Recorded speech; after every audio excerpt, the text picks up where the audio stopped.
네, 할렐루야 반갑습니다. 우리 옆에 있는 분들과 함께 인사 나누겠습니다. 잘 오셨습니다.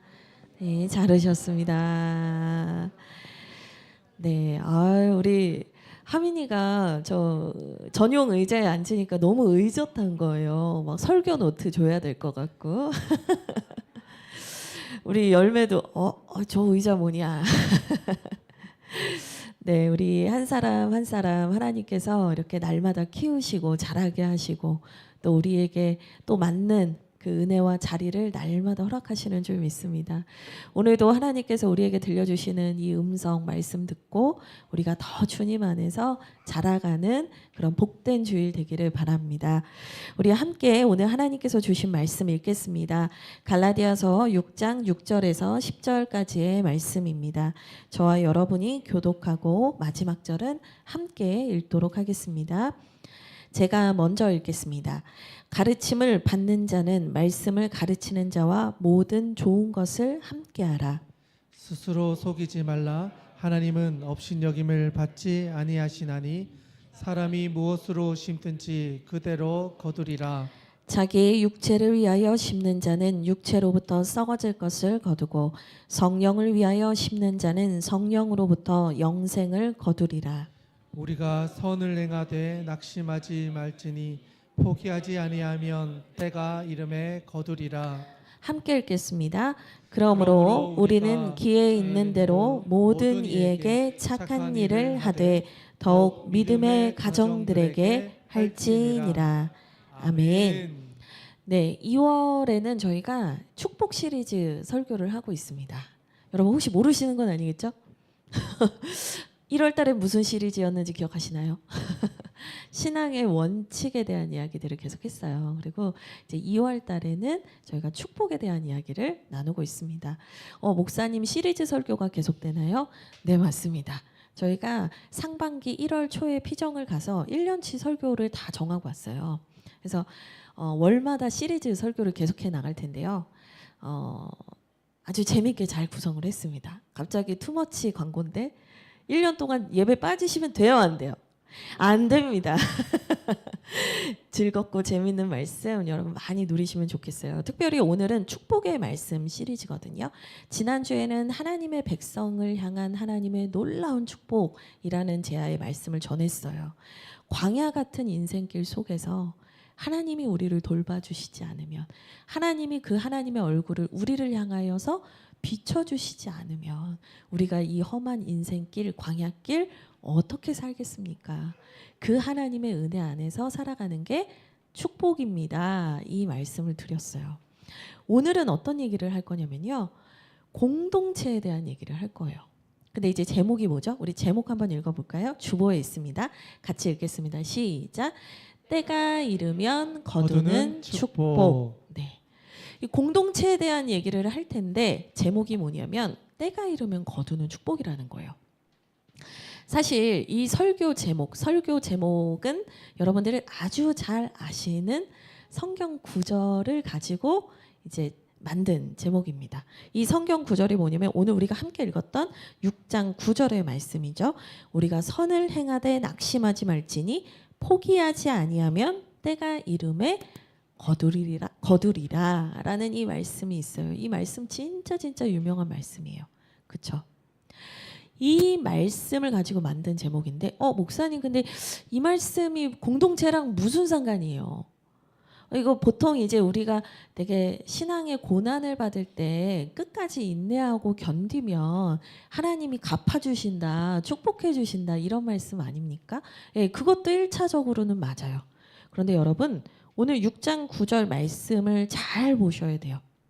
여러분 6장 9절 말씀 띄워주시겠어요? 네, 6장 9절 말씀의 주어가 뭐예요, 여러분? 우리가예요. 여러분 우리가 이 말씀을 해석할 때 항상 이걸 개인적인 수준에서 해석하는 이유가 뭐냐면 내가로 이 말씀을 읽고 있기 때문이에요. 근데 성경은 뭐라고 얘기하냐면 우리가 라고 시작을 해요. 우리가. 결국에 이 본문 말씀에서 말하고 있는 때가 이르면 하나님께서 거두게 하시는 놀라운 축복은 뭐냐? 공동체적인 축복이라는 거예요. 우리가 이걸 놓치고 있기 때문에 사실 이 말씀을 반절만 이해하면서 살아가는 것 같아요. 예, 우리 열매가 하민이 보고 인사했습니다. 잘 지냈냐? 여러분 이게 공동체예요. 이미 하민이와 열매는 공동체가 됐어요. 예, 공동체로 함께할 때 하나님께서 주시는 축복이 있다는 거예요. 물론 하나님께서 우리 개개인에게 주시는 은혜, 축복, 우리가 한 걸음 한 걸음 걸어가게 하시는 게 있죠. 근데 여러분 혼자 걸어가면 지쳐요. 오늘 말씀처럼 낙심해요. 쓰러져요. 혼자서는 절대로 하나님 나라의 여정을 끝까지 완주할 수가 없어요. 중요한 건 뭐냐면 하나님께서 주시는 축복, 제일 큰 축복이 뭐냐면 하나님께서 우리에게 공동체를 허락하셨다는 거예요. 그 공동체와 함께 끝까지 걸어가는 자들에게 주시는 놀라운 선물이 있다는 거예요. 그게 사실은 성경에 너무 많이 숨겨져 있는데 우리는 이걸 너무 개인적으로만 보고 있었다라는 거죠. 그래서 오늘 이 말씀에 담겨진 공동체의 축복이 뭔지를 오늘 여러분과 함께 나누기를 바랍니다. 오늘 이 말씀 여러분 귀를 쫑긋 세우시고 들으시고요. 이 은혜를 온전히 누리시는 저와 여러분 되기를 주님의 이름으로 축복드립니다. 아멘. 네, 먼저 이 6절 말씀 한번 읽어보겠습니다. 같이 읽겠습니다. 시작. 가르침을 받는 자는 말씀을 가르치는 자와 모든 좋은 것을 함께 하라. 아멘. 이 때가 이름에 거두는 축복을 얘기하기 전에 시작하는 말이 뭐냐면 가르침을 받는 자와 가르치는 자가 교회에는 있다는 얘기를 시작을 해요. 그러니까 교회 구성원을 어떻게 설명할 수 있냐면요. 쉽게 말하면 가르침을 받는 사람과 가르치는 사람이 있습니다. 그러니까 공동체에 대한 공동체 구성원에 대한 얘기부터 시작을 하는 거예요. 그러니까 공동체적 맥락에서 이 본문을 다 봐야 하는 이유예요. 그러면서 뭐라고 하냐면 가르침을 받는 사람과 가르침을 가르치는 사람이 있는 게 함께 어우러져 있는 것이 여러분 교회입니다. 근데 무엇을 가르치냐면요. 말씀을 가르친다라고 되어 있어요. 이 헬라어 원문을 보니까요. 이 말씀이 로고스예요. 로고스. 여러분 많이 들어보셨어요? 로고스 성경. 막 들어보셨죠? 이 로고스가 뭐냐면 말씀이라고도 번역이 될 수 있지만 고린도전서 1장 18절을 보면 십자가의 도를 말할 때 그게 로고스예요. 그러니까 복음을 말해요. 복음. 그러니까 교회는 어떤 곳이냐면요. 가르침을 받는 사람과 가르치는 사람이 있는데 그들이 무엇을 배우고 나누고 살아가는 공동체냐면 복음을 가르치고 배우고 실천하는 공동체가 교회라는 거예요. 그래서 가르침을 받는 사람과 가르치는 모든 사람은 복음 안에서 모든 좋은 것을 함께하는 공동체입니다. 라고 얘기를 하고 있는 거예요. 이제 가르침을 받는 자, 가르치는 자 이렇게 얘기하니까 어려운데요. 여러분 잘 생각해 보세요. 먼저는 이제 목회자처럼 아예 직접적으로 가르치는 사람이 있어요. 그렇죠? 또 우리 성도님처럼 그 복음의 말씀을 듣고 배우시는 분들이 있죠. 근데요. 조직적으로 질서 안에서 목회자와 성도 이렇게만 나눌 수 있는 게 아니에요. 여러분 모든 교회의 성도들은 언젠가는 다 가르치는 사람이 돼요. 예수님의 제자 공동체를 생각해 보세요. 처음에는 예수님께서 가르치셨는데 나중에는 배운 제자들이 가르치는 사도가 됐거든요. 여러분 교회는요. 생명력이 있는데 그 생명력은 어떻게 번져가냐면 계속해서 복음을 가르치는 사람이 늘어나는 것이 이 교회의 생명력이라는 거예요. 그러니까 여러분은요. 나는 가르침 받는 사람이겠지? 이렇게 생각하시면 안 돼요. 교회는 가르침을 받는 동시에 내가 가르치는 자로서 성장해 가고 있는 거예요. 복음을 배우고 복음대로 살아내고 복음에 합당하게 살아내고 그러면서 서로가 서로에게 교사가 되는 거예요. 선생님이 되는 거예요. 여러분 그런 맥락에서 보면은요, 우리는요 지금 하민이가 아멘을 하고 있는 것 같아요. 뭐 들려요. 아멘, 아멘. 그치, 하민이는 아멘이지. 우리가 아이를 통해서 배우는 거예요. 때로는 제가 하민이를 통해서 배우고 하람이를 통해서 배우고 우리 하율이를 통해서 배울 수 있어요. 어른만 아이들을 가르치는 게 아니더라고요. 때로는요, 우리가 아이들을 통해서 배우기도 해요.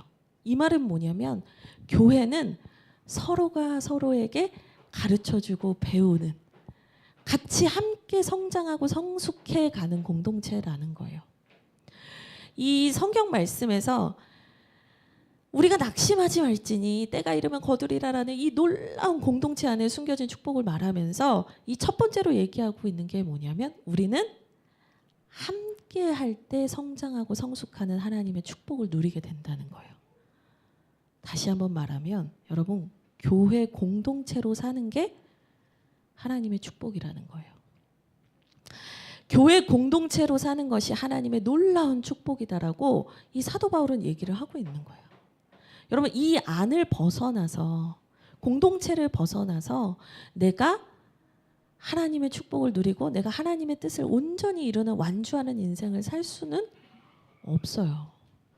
때로는 우리가 그런 생각을 할 때가 있죠. 그런데 여러분, 거의 불가능해요. 아니, 저는 100% 확신하건대 불가능해요.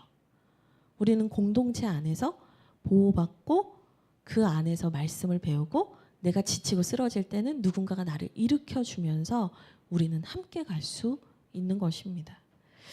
이 말씀을 보면서요, 제가 느낀 게 있어요. 결국에 하나님께서 우리에게, 우리 공동체에게 함께 주시는 축복은 뭐냐? 마지막 날 죽어서 천국 갈 때 받는 그 영생과 하나님의 나라 유업만 말하는 것이 아니구나. 이 여정 속에서, 과정 속에서 주시는 하나님의 복이 있다는 걸 계속해서 발견하게 돼요. 여러분, 바라기는 여러분들이 공동체 안에서 하나님께서 우리에게 주시는 공동체 안에서 누리는 축복을 마음껏 누리시기를 바랍니다. 그것을 놓치지 않으시기를 바라요. 여러분, 혼자서 이 길 가지 않으시기를 주님의 이름으로 축복드립니다. 아멘. 그래서요, 여러분, 이 함께 우리가 같이 말씀을 가르치는 자와 가르침을 받는 자, 우리가 서로가 서로에게 배움을 주고 또 서로가 서로에게 선한 영향력을 끼치면서 가야 한다라고 말하면서 되게 중요한 표현을 하나 씁니다. 6절 끝부분인데요. 무슨 얘기를 하냐면 그런 자들은 복음 안에서 뭘 해야 된다고 하냐면 모든 좋은 것을 함께 하라라고 얘기를 한다는 거예요. 모든 좋은 것을 함께 하라. 근데 여러분, 이 함께 하라라는 단어가 이제 헬라어로 보니까 코이노네오라는 단어예요. 네, 코이노네오. 이게 함께 공유하다라는 뜻이에요. 쓸 것을 공급한다, 신령한 것을 나눠 갖다라는 의미도 있고요. 함께 나누어 주고 또 때로는 내가 흘려 보내라, 이런 뜻이 있어요. 그러니까 여러분, 이 의미가 더 선명히 사시죠. 한 사람이 일방적으로 줄 수 없거든요. 서로가 서로에게 공급하고 서로가 서로에게 주는 거예요. 그리고 영적인 것만 주라는 게 아니에요. 여러분, 이 코이노네오라는 단어에 담겨져 있는 의미는 뭐냐면요, 영적인 것과 더불어서 우리의 삶의 자리에서 필요하고 갈급한 것들을 서로 채워주라는 말이 있어요. 여러분, 교회는요, 영적인 것만 얘기하고 영적인 부분만 상담하는 곳이 아니라는 거예요. 우리의 모든 삶의 영역들을 쉐어하고 나누고 고민을 털어놓고 기도해주고 축복해주는 공동체라는 거예요. 근데 여러분이, 우리가 이거를 절반으로만 딱 생각하잖아요.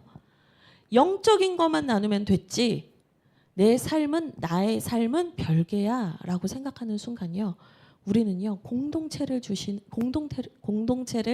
통해서 주시는 하나님의 축복이 뭔지 맛도 보지 못하고 그냥 적당한 종교인으로 살게 된다라는 거예요.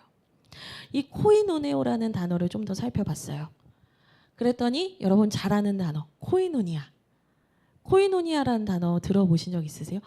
처음이신 것 같은 분들이 더 많은데 코이노니아가 뭐냐면 교제, 성도의 교제죠.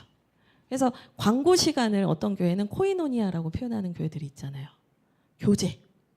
그러니까 함께 나누고 함께 교제하고 서로 공동체로 끈끈이 있는 것. 예, 그게 이제 코이노니아라는 단어로도 표현이 돼요. 근데 이제 밑에 단어도 되게 중요해요. 여기서 파생된 코이노노스라는 단어가 있어요. 이 코이노노스는 뭐냐면 동역자라는 뜻이 있어요. 함께 나누고 함께 섬기고 함께 배우고 함께 공동체가 되어가는 사람들을 교회라고도 하는데 성경에서는 이것을 특별히 뭐라고도 표현하냐면 코이 노노스, 동역자래요. 여러분, 동역자가 되지 않으면, 서로가 서로에게 동역자가 되지 않으면 우리는요, 하나님께서 우리에게 종국에 주시는 그 놀라운 공동체의 축복을 온전히 누릴 수가 없다는 거예요. 여러분 서로에게 지금 동역자가 되어주고 계신가요? 여러분 정말 동역자로서 살고 계십니까? 모든 좋은 것이 되게 막연해요. 근데 여러분, 이 좋은 것에는요, 때로는 눈물도 있고 아픔도 있고 고난도 있고 슬픔도 있고 한숨도 있는 거예요. 그것이 변하여 하나님이 기쁨이 되게 하시고 열매가 되게 하시는 거거든요. 웃는 것만 보여주고 웃는 것만 나누는 것이 아니에요.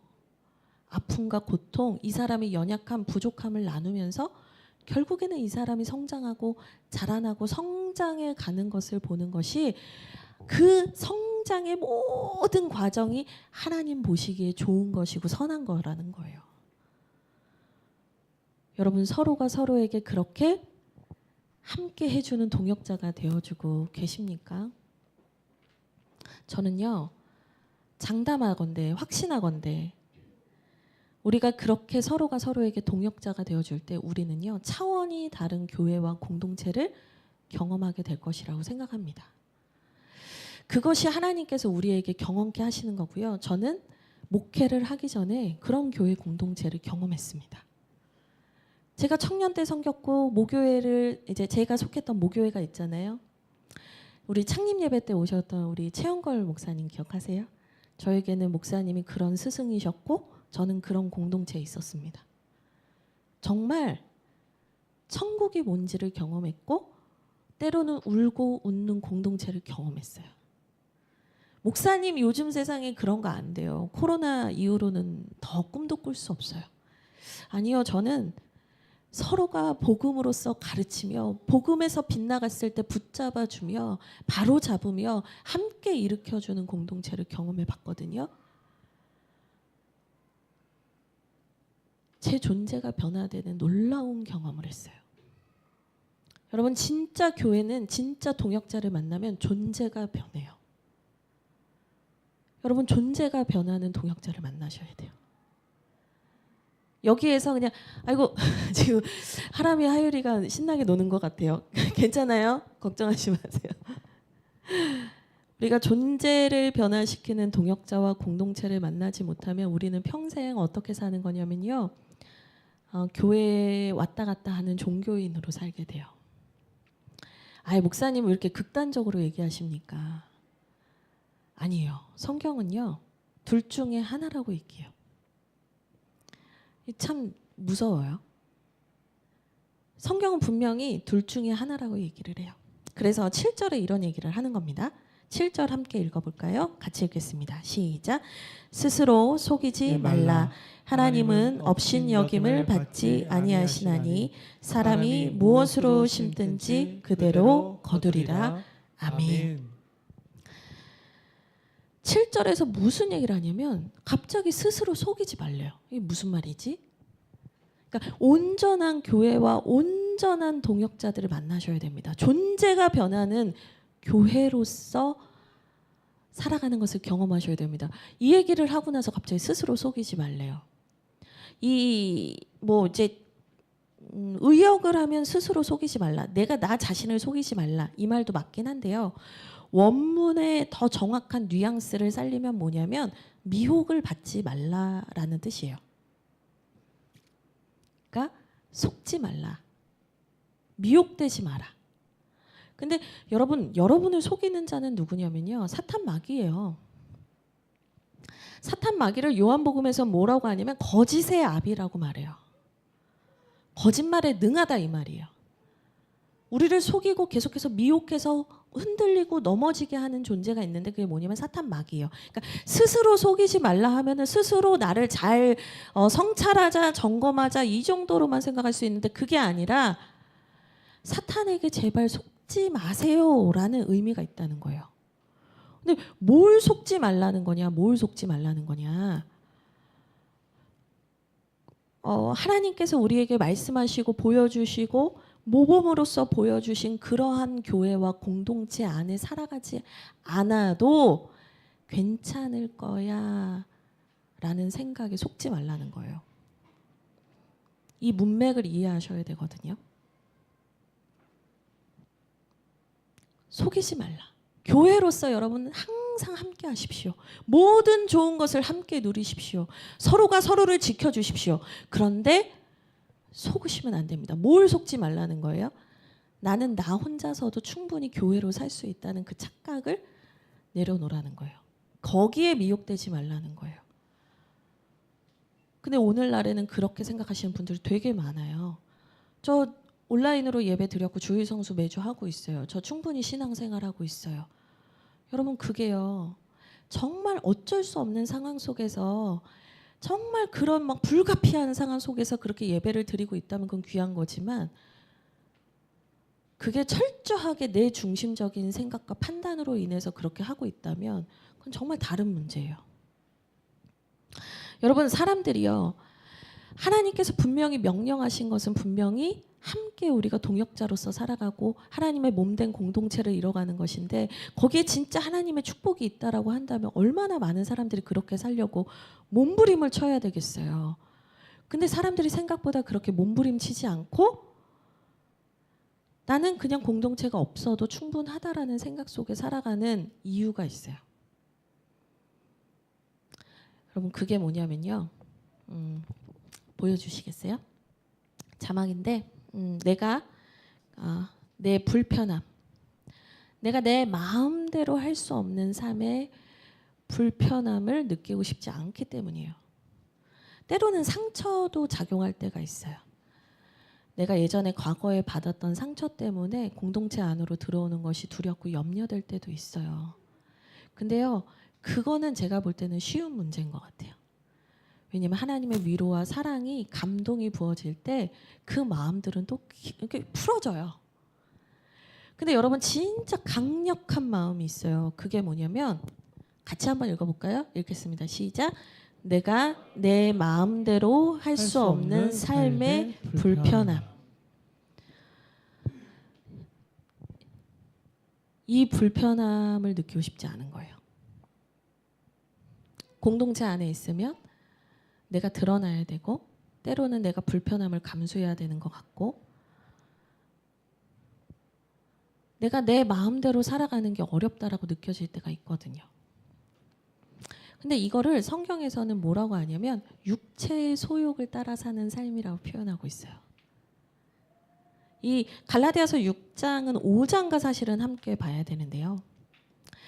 이 5장에 있는 내용이 계속해서 말하는 게 뭐냐면 너 성령의 소욕, 그러니까 성령이 이끄시는 삶을 따라갈래? 아니면 너 육체의 소욕대로 살래? 라는 얘기를 계속 묻거든요. 그리고 나서 지금 이 얘기를 하는 거예요.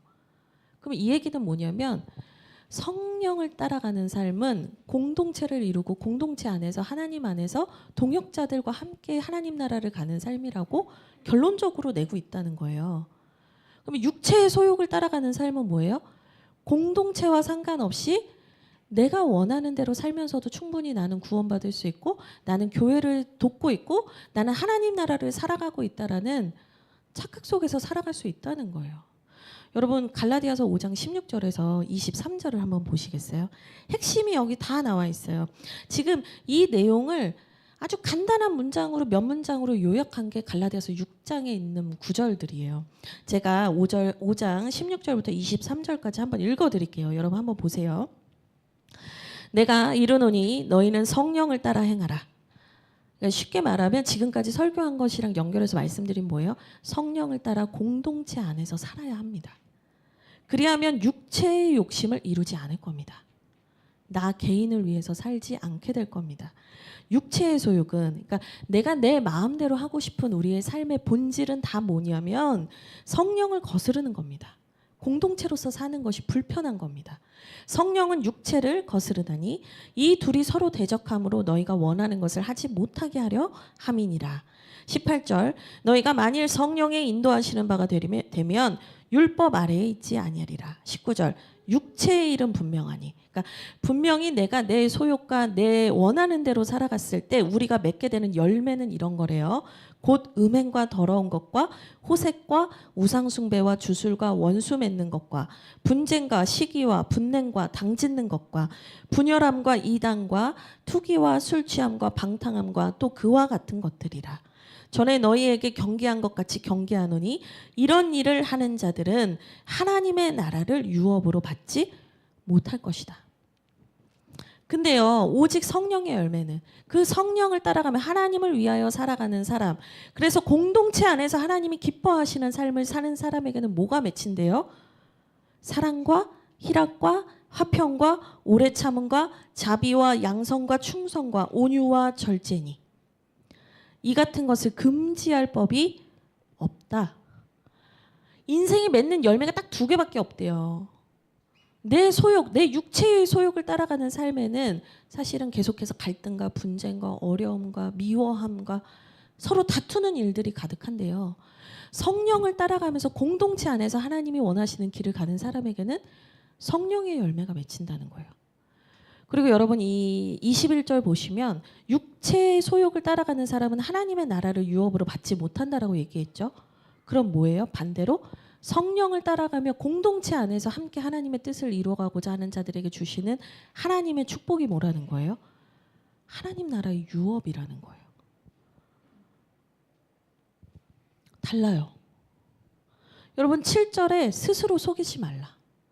내가 원하는 대로 살아가면서도 내가 원하는 것을 추구하면서 살아가면서도 내가 이 정도면 하나님과 괜찮은 관계를 맺고 있고 내가 이 정도면 적당히 하나님을 위해서 사는 것 같다라고 생각하지 말라는 거예요.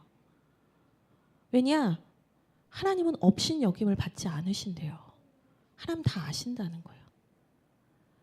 보이기에는 종교인의 모습을 다 갖추고 있지만 네가 정말 하나님을 위하여 사는 사람인지 성령의 인도하심을 따라 사는 사람인지 그건 너의 삶에서 드러난다는 거예요. 결국에 너가 택하는 게 뭐냐는 거예요. 너를 위한 것을 택하고 있냐 아니면 하나님이 우리에게 허락하신 그 공동체 안으로 더 깊이 들어와서 그 공동체와 함께 가기를 원하고 있냐는 거예요. 근데 불편한 얘기예요. 요즘에는. 너무너무 불편한 얘기죠. 근데 성경을 읽다 보니까 그게 전혀 선택적 문제가 아니라는 걸 알게 됐어요. 7절 끝에 이렇게 되어 있어요. 사람이 무엇으로 심든지 그대로 거두게 될 것입니다. 근데 이 사람이 무엇으로 심든지 앞에 이 아니야 시나니와 사람이 사이에 헬라어 원문을 보면 가르라는 단어가 있어요. 뭐냐면 그러므로라는 뜻도 되지만요. 단언하건대 이렇게도 해석할 수 있거든요. 그러니까 스스로 속이지 마십시오. 공동체와 함께 하지 않고서도 내가 충분히 내가 원하는 삶을 적절히 살아가면서도 나는 하나님의 뜻을 완전히 이룰 수 있다라는 그 미혹을 받지 마십시오. 그 착각에 빠지지 마십시오. 하나님은 다 알고 계십니다. 당신이 정말 무엇을 향해 있는지. 정말 하나님께서 원하시는 뜻을 따라가고 싶은 것인지 아니면 내가 원하는 것을 따라가면서 적당히 하나님을 위해서 사는 척 포장하고 있는 것인지 하나님은 안다는 거예요. 그러므로 사람은 무엇으로 심든지 그대로 거두게 될 것입니다. 하나님의 나라를 구하면 하나님의 나라를 유업으로 받는 거고 나를 위해서 살면 내 육체의 열매만 맺힌다는 거예요. 되게 분명한 거예요. 되게 분명한 메시지인 거예요. 저는요 오늘날 종교인으로 살아가는 분들이 너무나 많다는 생각을 해요. 아무도 그분들의 존재와 본질을 건드리지 않아요. 교회에서 그냥 적당히 아이고 오셨어요. 네, 다 좋은 분이죠. 그 안에 뭐가 들어있는지 나는 알잖아요. 여러분 이 존재와 이 본질적인 문제가 해결되지 않는데 어떻게 열매가 맺히겠어요? 내 땅이 기경이 안 되는데 어떻게 내 존재가 변하겠어요? 열매가 맺히겠냐고요. 여러분 매주 설교 말씀 듣는 거 너무 귀하지만 내 존재가 변하지 않는다면 우리는 귀만 커지고 머리만 커지는 이상한 종교인이 될 수 있어요. 이찬수 목사님 설교 너무 좋아해요. 저도 너무 좋아해요. 저 유기성 목사님 설교 너무 좋아해요. 하용조 목사님 설교 너무 좋아해요. 전 그 어르신들 설교 들을 때 은혜 받아요. 근데 여러분 그분들의 설교를 여러분들이 이해하신다고 여러분의 존재가 그렇습니까? 여러분이 그분들의 설교에서 은혜 받는다고 내 신앙이 그래요? 여러분이 얼마나 그리스도의 몸된 공동체를 위해서 기도하며 기뻐하며 나누고 섬기기를 원하고 계세요. 철저하게 이기적이면서 왜 우리는 듣는 것으로 내 신앙이 고차원이라고 생각하시는 거예요. 답답한 거예요. 저는. 그게 오늘날의 우리의 모습이에요. 우리의 현 주소예요. 저는 잘해서가 아니라 우리가 그렇게 살고 있다고요. 누가 나 건들면 건들지 말라고. 여러분 그 종교인이에요.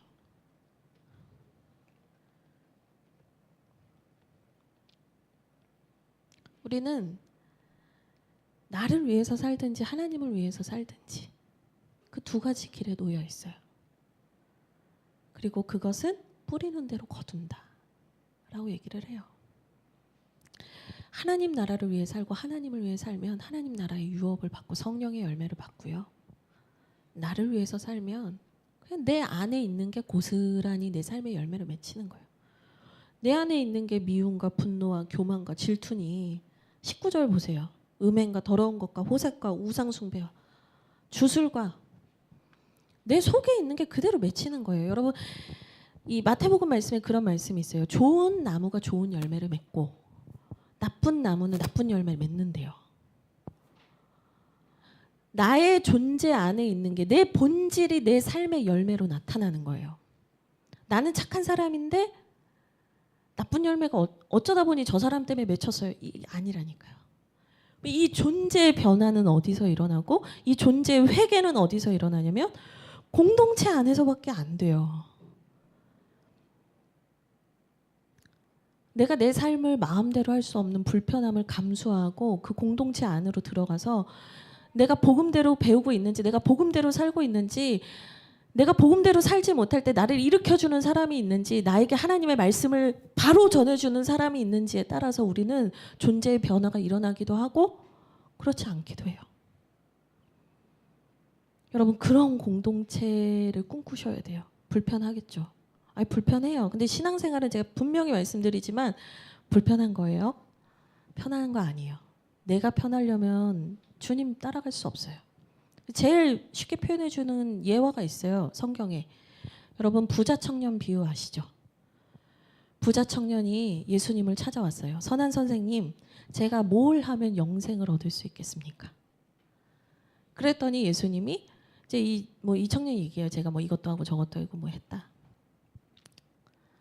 근데 그거 말고 주님이 뭐라 하시냐?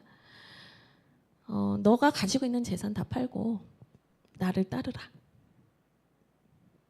얘기하셨거든요. 근데 부자 청년이 속상해하면서 근심하면서 떠나갔다는 거예요.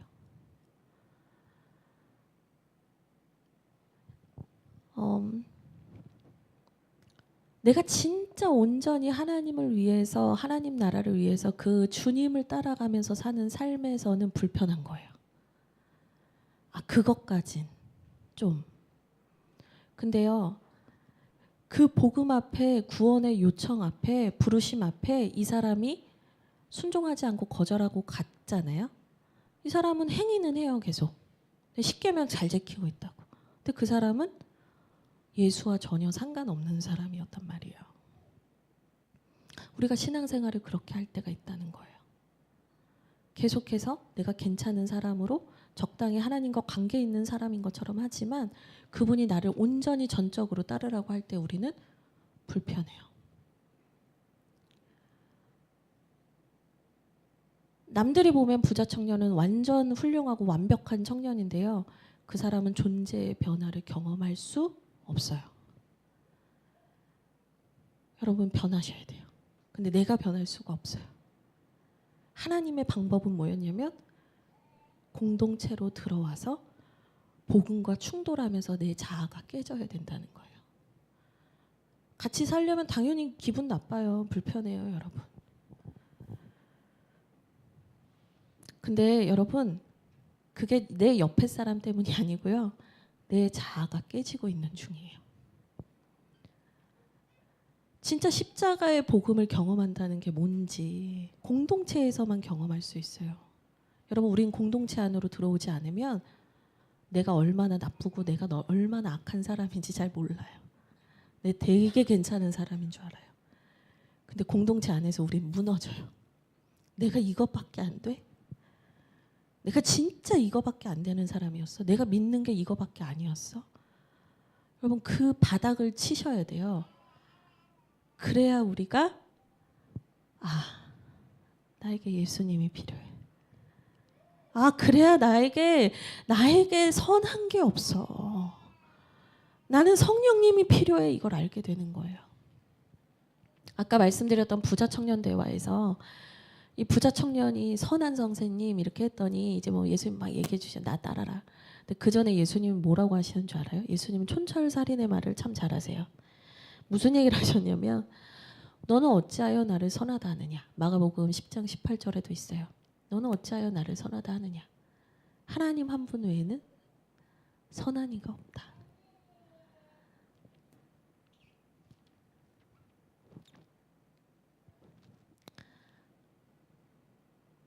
우리는 절대로 내 안에선 선한 게 없다니까요, 여러분. 나는 전혀 선한 게 없는 존재예요. 그거를 어디서 알 수 있냐면 공동체에서 알아요. 근데 이 부자 청년이 지금 이 질문을 했다는 건 뭐예요?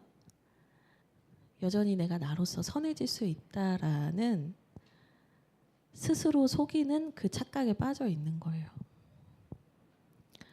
근데 주님이 부르시는 제자 공동체로는 들어오지 않았죠. 계속 모를 거예요. 근데 여러분 예수 그리스도의 십자가 은혜, 그분이 나를 위해 죽으시고 그분이 나를 위해서 십자가에서 피 흘리시고 나를 위해서 내 모든 죄를 씻어주시고 나를 위해서 부활하셨다라는 그 복음의 진리가 믿어지려면 공동체로 들어오셔야 돼요. 공동체가 아니면 우리는 절대로 내가 죄인인 거 인정도 못하고 적당히 괜찮은 종교인으로서 품위 있게 우아하게 괜찮은 종교 하나 이렇게 딱 취한 정도로밖에 살 수 없습니다. 그래서 그 얘기를 5장 24절에서는 이렇게 얘기를 해요. 그리스도 예수의 사람들은 육체와 함께 그 정욕과 탐심을 십자가에 못 박았다. 계속해서 내 안에 더러운 것뿐이고 내 안에 선한 것이 없다라는 것을 인정하면서 십자가 앞에서 나를 죽이는 사람만이, 내 욕구를 죽이는 사람만이 결국에는 부활의 기쁨을 누리는 거예요. 그게 때가 이르면 거두는 축복이에요. 그게 하나님 나라의 유업이에요. 여러분 하나님 나라를 막 내가 죽으면 멀리 갔을 때 막 좋은 빌라에서 살겠지, 아파트에서 살겠지, 천국 가면 집 평수가 다르다는데 제발 여러분 아니에요. 하나님의 나라는 그런 게 아니에요. 결혼하고 장가가고 먹고 마시는 것이 아니에요. 하나님의 나라는 뭐냐면요, 하나님과 함께 살아가는 그 기쁨을, 온전한 기쁨을 누리는 거거든요. 이 오늘 말씀에서 8절에서 우리 함께 읽었지만 8절 같이 한번 읽어볼까요? 읽고 나서 설명드릴게요. 같이 읽겠습니다. 시작. 자기의 육체를 위하여 심는 자는 육체로부터 썩어질 것을 거두고 성령을 위하여 심는 자는 성령으로부터 영생을 거두리라. 아멘. 이 분명한 이 두 가지의 길이 있다는 걸 얘기하면서 뭘 거둔다라고 말하냐면 육체를 위하여 심는 자는 뭘 거둔대요? 육체로부터 썩어질 것을 거둔다고 하거든요. 근데 이 썩어질 것이 헬라어 원문을 보면 멸망하는 것, 죽음을 말해요. 죽음. 그리고 8절 후반부에서 성령을 위하여 심는 자가 뭘 거둔대요? 영생을 거둔다. 영생을 거둔다. 그러니까 이 단순히 보면은 구원받아서 죽기도 하고 구원받지 못해서 죽거나 구원받아서 산다라는 의미로만 해석할 수 있지만 이 죽음과 이 생명이 정말 이 영적으로 의미하는 게 뭐냐면 하나님과의 관계가 단절된다. 죽음은 하나님과의 관계가 단절된다를 말하는 거고요. 영생은 하나님과의 영원한 인격적 관계가 시작된다는 걸 말해요. 원문의 의미를 말씀드리는 거예요. 내가 나를 위해서 끊임없이 살아가는 사람은 하나님 나라의 유업을 못 받습니다. 그거는 뭐냐? 하나님과의 관계가 단절된 채로 죽어 있는 것 같이 살아가게 됩니다. 내가 성령을 위하여 심고 성령을 위하여 교회 안에서 성령을 위하여 살면 어떻게 되는 거예요? 영생을 얻게 됩니다. 영원한 생명, 하나님 나라의 영원한 생명을 얻습니다. 동시에 하나님과의 깊고 깊은 관계가 열리기 시작합니다. 하나님 나라가 우리가 아무것도 거치는 거 없이 그 죄의 문제도 그 무엇도 거치는 것 없이 하나님 한 분을 온전히 알고 하나님과 깊은 사랑의 관계를 누리면서 살아가는 곳이 천국인데 그게 하나님 나라인데 그거를 어디에서 먼저 경험하게 한다시는 거예요? 공동체에서.